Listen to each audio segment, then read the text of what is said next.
अजीत पवार ने 2 दिन तक नॉट रीचेबल होकर सियासी सनसनी फैला दी।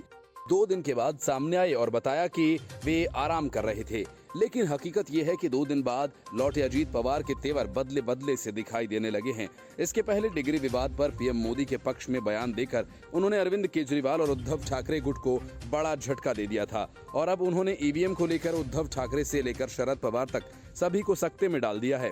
कुछ दिन पहले शरद पवार ने एक बैठक की थी जिसमें ईवीएम से होने वाले मतदान पर संदेह जताया गया था।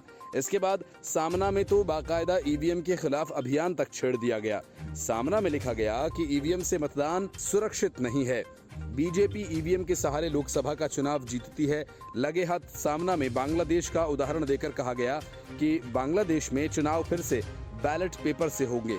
लेकिन शरद पवार और उद्धव ठाकरे की राय से अलग लाइन लेते हुए अजीत पवार ने कहा कि ईवीएम से मुझे कोई परेशानी नहीं है। मतलब साफ है कि एनसीपी और एनडीए में अब सब कुछ ठीक नहीं चल रहा है। और इसके पहले अजीत ने शुक्रवार को शनिवार को पुणे में होने वाले सभी कार्यक्रमों को रद्द कर दिया था।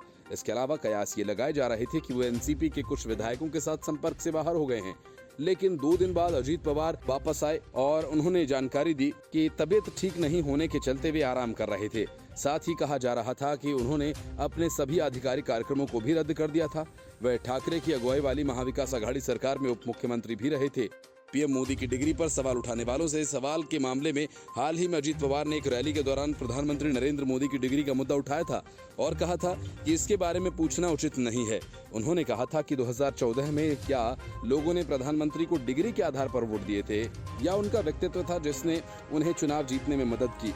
उन्होंने कहा कि वे 9 साल से देश का प्रतिनिधित्व कर रहे हैं, उनकी डिग्री के बारे में पूछना उचित नहीं है। हमें उनसे महंगाई और बेरोजगारी जैसे मुद्दों पर सवाल पूछने चाहिए।